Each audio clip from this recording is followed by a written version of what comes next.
Students, आज आप पढ़ेंगे अनिवार्य संस्कृत के अंतर्गत पाठ सुभाषित रत्नानी। अब सबसे पहले ये समझना आवश्यक है कि सुभाषित रत्नानी क्या है। तो सु से अभिप्राय है अच्छा और भाषित मीन का कही गई बात। तो जो अच्छी बातें हैं श्लोक के माध्यम से कही गई हैं उस अध्याय को सुभाषित रत्नानी के नाम से जाना जाता है। तो अब आप इसके श्लोक का अर्थ देखेंगे। पहला श्लोक है, भाषासु मुख्या मधुरा दिव्या गिरिवा भारती तस्या ही मधुरम काव्यम तस्माद अपि सुभाषित तम। अब पहले श्लोक में सुभाषित के बारे में बताया गया है कि भाषासु मुख्या मधुरा, जो ग्रीवावाणी है संस्कृत भाषा है, वो सभी भाषाओं में मुख्य भाषा है। मधुरा मधुर भाषा है, दिव्या अनोखी भाषा है, तस्या ही मधुरम काव्यम, और उस संस्कृत भाषा में भी उसका जो काव्य है वो और भी अधिक मधुर है।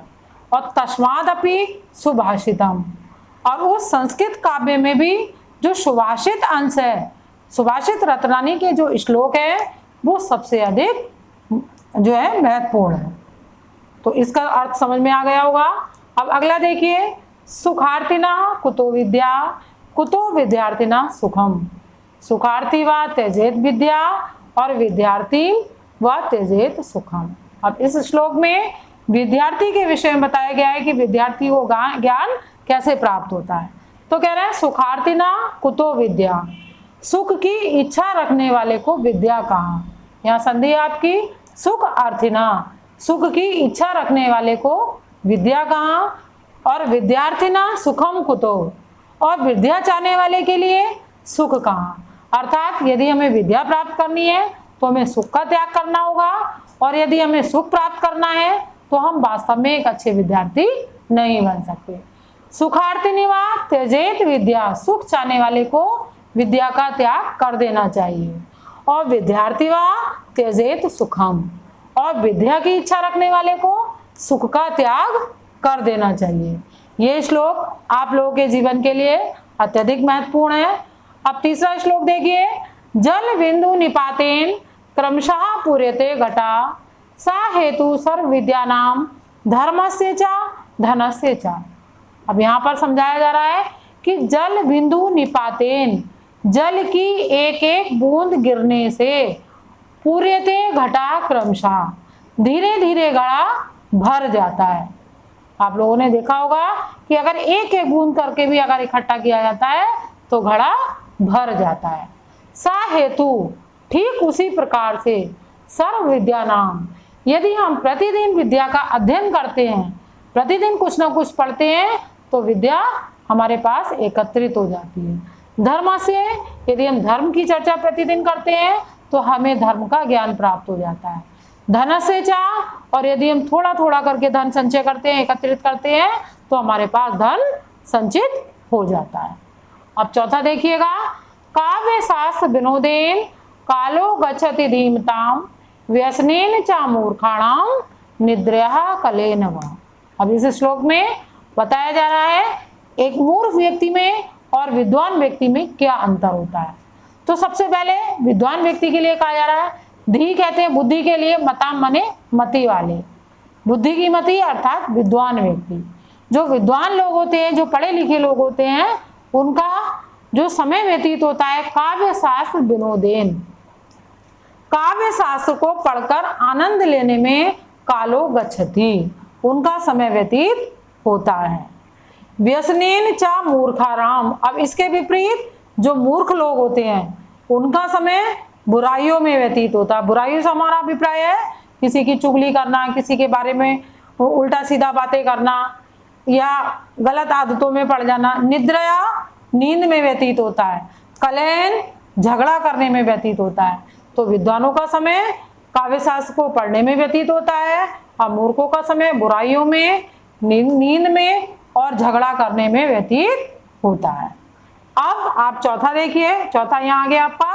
अब उसके बाद पांचवा आता है, इसमें विद्या के महत्व को समझाया गया कि ज्ञान की हमारे जीवन में क्या इंपॉर्टेंस है, क्या वैल्यू है।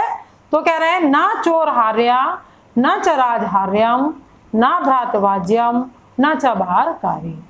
कह रहे हैं कि जो विद्या है, जो ज्ञान है हमारा, उसे ना तो चोर चुरा सकता, हार्य कहते हैं चुराना, चोर चुरा सकता है, न राज हार्या और न राजा छीन सकता है, ना भ्रात भाज्यम, ना भाई बंधु बांट सकते हैं, न च भारकारी, और ना इसमें कोई भजन होता है। वे कृते वर्धत एव नित्यम, और सबसे बढ़िया बात क्या है इसकी कि हम इसे जितना ज्यादा खर्च करते हैं ये उतना ही ज्यादा हमारे पास एकत्रित होता चला जाता है। तो विद्याधनम सर्वधनम प्रधानम, इसीलिए विद्याधन को सर्वश्रेष्ठ धन कहा गया है। अब अगला देखिए, इसमें जो है मित्रता के विषय में बताया गया है कि हमें किस प्रकार के मित्र को अपनाना चाहिए और किस प्रकार के मित्र को अपने से दूर रखना चाहिए। कह रहे हैं परोक्षे कार्य अंतरम प्रत्यक्षे प्रिय वादिनम, ऐसा मित्र जो परोक्षे कहते हैं पीछे पीछे, पीठ पीछे, कार्य अंतरम कार्य में बाधा डालने वाला हो, प्रत्यक्षे सामने, प्रियवादिनम मीठा बोलने वाला हो, वर्जेत एतादृशम, इसमें भी आपकी संधि है कि वर्जेत एतादृशम, इस प्रकार के मित्र को जो कैसा होता है त्याग देना चाहिए। और विष कुंभम पयो मुखम, क्योंकि ऐसा मित्र किस प्रकार का होता है, विष से भरे हुए घड़े में यदि हम ऊपर से अमृत का लेप कर देते हैं तो वो अमृत का लेप हमें आकर्षित तो करता है लेकिन हमारे शरीर के लिए हानि पहुंचाता है। ठीक इसी प्रकार से इस प्रकार का मित्र भी हमारे जीवन के लिए हानिकारक होता है। अब अगला देखिए, उदेति सविता ताम्रमं ताम्र एव अस्तमेति च संपत्तौ च विपत्तौ च महताम एक रूपता। अब इस श्लोक में क्या कहा जा रहा है कि जो सूरज होता है जब उगता है तब भी लाल होता है और जब अस्त होता है तब भी लाल होता है। ठीक उसी प्रकार से जो महान लोग होते हैं, महताम महान लोग, एक रूपता एक समान रहते हैं, चाहे उनके पास संपत्ति रहे या वो किसी विपत्ति में हो या वो उनके पास सुख के साधन हो, दोनों ही परिस्थिति में वो एक समान रहते हैं। अब अगला देखिए, विद्या विवादाय धनम मदाय शक्ति परेशान पर पीड़नाय खलस से साधो विपरीत में तत् ज्ञानाय दानाय च रक्षणाय। अब यहाँ पर कहा जा रहा है कि विद्या विवाद के लिए होती है। किसकी विद्या? जो खलस है, जो दुष्ट लोग होते हैं, जो भ्रष्ट बुद्धि वाले लोग होते हैं, उनकी विद्या जो है झगड़ा करने में काम आती है, धन घमंड में काम आता है और शक्ति दूसरों को पीड़ित करने में काम आती है। और सज्जन लोगों की विद्या जो होती है इसके विपरीत होती है।